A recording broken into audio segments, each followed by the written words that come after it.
बिस्मिल्लाहिर्रहमानिर्रहीम। अस्सलाम वालेकुम students.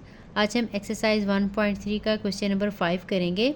Solve the following equations. हम इसका फर्स्ट पार्ट दिया हुआ है 2z4 - 32 = 0। ठीक है, ये जो है कम्प्लेक्स वेरिएबल वाली इक्वेशंस हैं, लेकिन इनको बिल्कुल उसी मेथड से सॉल्व करना है जैसे हम रियल में सॉल्व करते थे। इसमें से सबसे पहले 2 कॉमन आ जाएगा, यहाँ पे z4 - 16 रह जाएगा = 0। इसको 2 के साथ बोथ साइड पे डिवाइड कर देंगे तो ये हमारे पास z4 - 16 = 0 आ जाता है। अब ये जो z स्क्वायर का स्क्वायर है और ये 4 का स्क्वायर है, तो यहाँ से इसकी फैक्टराइजेशन हो जाएगी z² - 4 and z² +4 = 0। This employees that दोनों फैक्टर 0 हैं, तो इसका मतलब ये है इनकी प्रोडक्ट, इसका मतलब या तो z² - 4 = 0 है या फिर z² +4 = 0 है। यहाँ से z² आ जाएगा 4 के इक्वल। यहाँ से हमने जब z की वैल्यू निकालनी है तो बोथ साइड पे हमें स्क्वायर रूट लेना पड़ेगा, तो z का आंसर जो है +-2 आ जाएगा। और जो दूसरी इक्वेशन थी, यहाँ से हम z² = -4 कर लेंगे। यहाँ पे भी हमने स्क्वायर रूट लेना है बोथ साइड्स पे, तो z का स्क्वायर रूट z आ जाएगा और ये प्लस माइनस नेगेटिव की वजह से आयोटा आ जाएगा, और 4 का स्क्वायर रूट लेंगे तो 2 आ जाएगा। ठीक है, तो टोटल हमारे पास यहाँ पे जो है इसकी 4 रूट्स आई हैं। जितनी भी उस इक्वेशन की मैक्सिमम पावर हो उतनी उसकी रूट्स निकलती हैं। ठीक है, ये 4th डिग्री की इक्वेशन थी तो उसकी 4 रूट्स हैं, 2, -2, -2 एंड -2। ठीक है, इसको हम कंबाइनली भी लिखना चाहते तो वो भी हम लिख सकते थे। अगर हमने इसको कंबाइनली लिखना हो तो फिर इसको +-2 और +- इस तरह से +-2 एंड +-2 इस तरह से भी लिख सकते हैं, जैसे आपको कन्वीनियंट लगे आप वैसे लिखते हैं। पार्ट 2 करते हैं। सेकेंड पार्ट है 3z5 - 243z = 0। इसमें से हम 3 भी कॉमन ले लेंगे और z भी कॉमन ले लेंगे। ठीक है, क्योंकि 3 इसको डिवाइड करता है। 3z कॉमन हमने लिया तो हमारे पास आ जाएगा z4 - 81 = 0। यहाँ से अब हम इसकी मज़ीद फैक्टराइजेशन करेंगे। ये z स्क्वायर का स्क्वायर है और ये 9 का स्क्वायर है,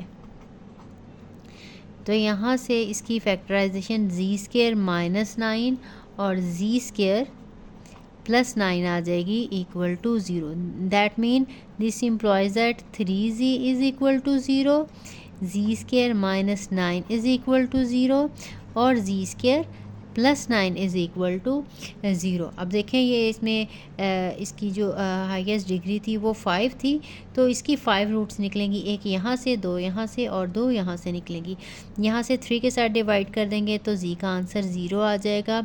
यहाँ से z² 9 के इक्वल आ गया। अब हमने बोथ साइड पे जब हमने स्क्वायर रूट लिया तो z का आंसर +-3 आ जाएगा। ठीक है, यहाँ से देखें z² = -9 है, तो z इस साइड पे भी हमने स्क्वायर लिया, स्क्वायर रूट इस साइड पे भी स्क्वायर रूट लिया, तो z का आंसर जहाँ पे भी नेगेटिव अंदर आएगा वहाँ पे साथ में आयोटा आ जाएगा, +- आयोटा, और 9 का स्क्वायर रूट है 3।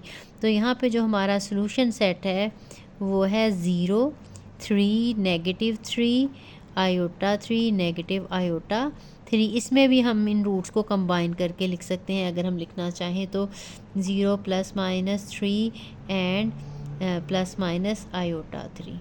ठीक है, नेक्स्ट पार्ट करते हैं। नेक्स्ट पार्ट है 5z5 - 5z = 0। यहाँ से क्लियरली पता चल रहा है, पहले हम 5z कॉमन लेंगे तो हमारे पास अंदर आ जाएगा z4 - 1 = 0। इसकी फैक्टराइजेशन हमें करनी पड़ेगी। 5z, this is the square of z² - 1² = 0। अब ये 5z है, इसकी फैक्टराइजेशन हो जाएगी एक दफ़ा प्लस में और एक दफ़ा माइनस में।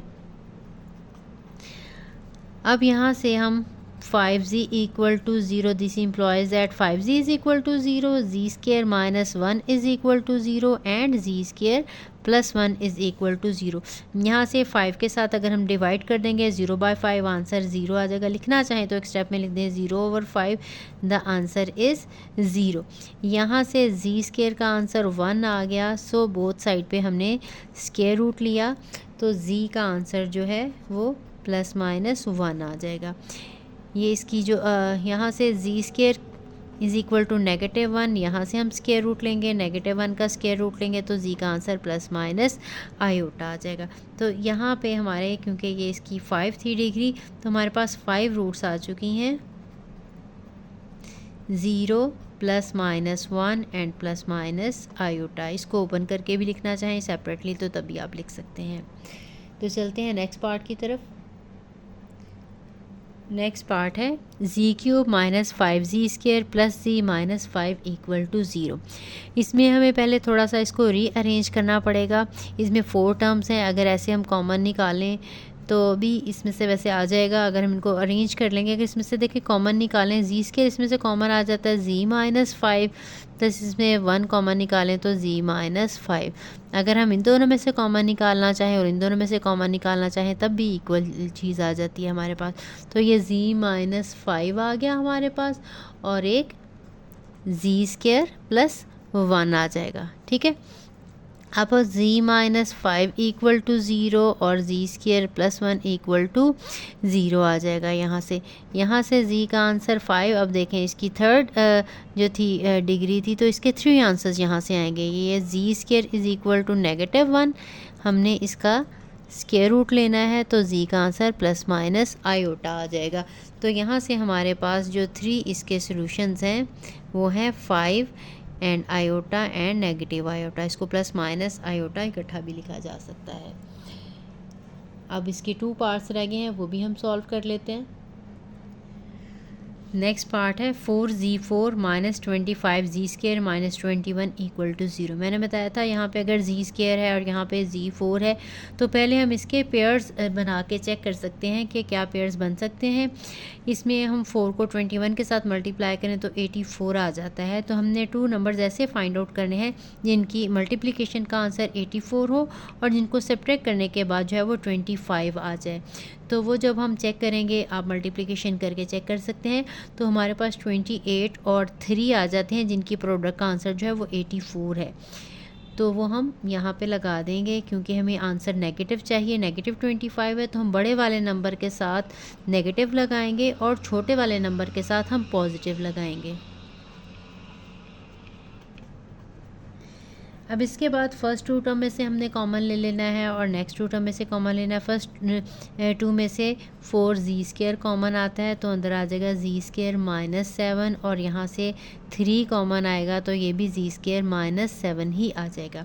अब हमारे पास 2 फैक्टर्स जो हैं, एक z स्केयर माइनस 7 और एक 4z square plus 3 equal to 0 आ जाएगा। This implies that z square minus 7 is equal to 0 और 4z square plus 3 equal to 0। यहाँ से z स्केयर का आंसर 7 आ जाएगा और हम इसका स्केयर रूट लेंगे तो 7 का स्केयर रूट जो कि प्लस माइनस 7 स्केयर रूट ही आ जाएगा क्योंकि इसका जो है स्केयर रूट नहीं निकल सकता, प्राइम नंबर है।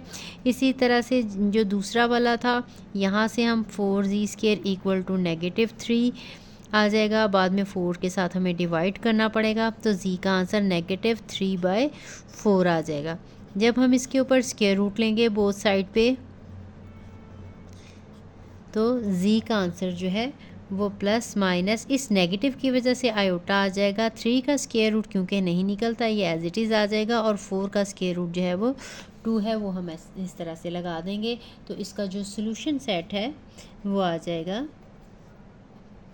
Plus minus √7 iota and plus minus iota √3/2। ठीक है, इसके बाद इसका लास्ट पार्ट है वो करेंगे। लास्ट पार्ट है g cube plus g square plus g plus 1 equal to 0। इसमें भी हम फर्स्ट टू में से पहले कॉमन निकाल के देख लेते हैं और नेक्स्ट टू टर्म में से तो अगर सेम चीज़ आ जाती है तो हमारे लिए बड़ी आसानी हो जाएगी। तो जी स्केयर इसमें से कॉमन निकलता है तो जी प्लस 1, इसमें से 1 कॉमन निकलता है तो जी प्लस 1। दोनों सेम आ गए हैं अंदर से, तो इसका मतलब है एक तो हमारा जी प्लस 1 फैक्टर है, दूसरा जी स्केयर प्लस 1 इक्वल टू 0। ये हमारे पास जो है थर्ड डिग्री की है, यहाँ से 3 आंसर्स निकलेंगे। इसका मतलब ये है कि तो या तो जी प्लस 1 इक्वल टू 0 है या फिर जी स्केयर प्लस 1 इक्वल टू 0 है। यहाँ से इसका आंसर -1 आ गया और यहाँ से जी स्केयर का आंसर -1 और जी स्केयर का आंसर -1 का स्क्वायर रूट आ जाएगा। तो बोथ साइड पे हमने स्क्वायर रूट लेना है तो जी का आंसर प्लस माइनस आयोटा आ जाएगा। तो इसका मतलब ये है कि यहाँ पे हमारे पास जो 3 सॉल्यूशंस हैं -1 और प्लस माइनस आयोटा। ठीक है, ये 3 इसके सॉल्यूशंस हैं। तो हमारा ये क्वेश्चन कंप्लीट हो गया है। आई होप आपको समझ आ गई होगी। मिलते हैं नेक्स्ट वीडियो में। अल्लाह हाफिज़।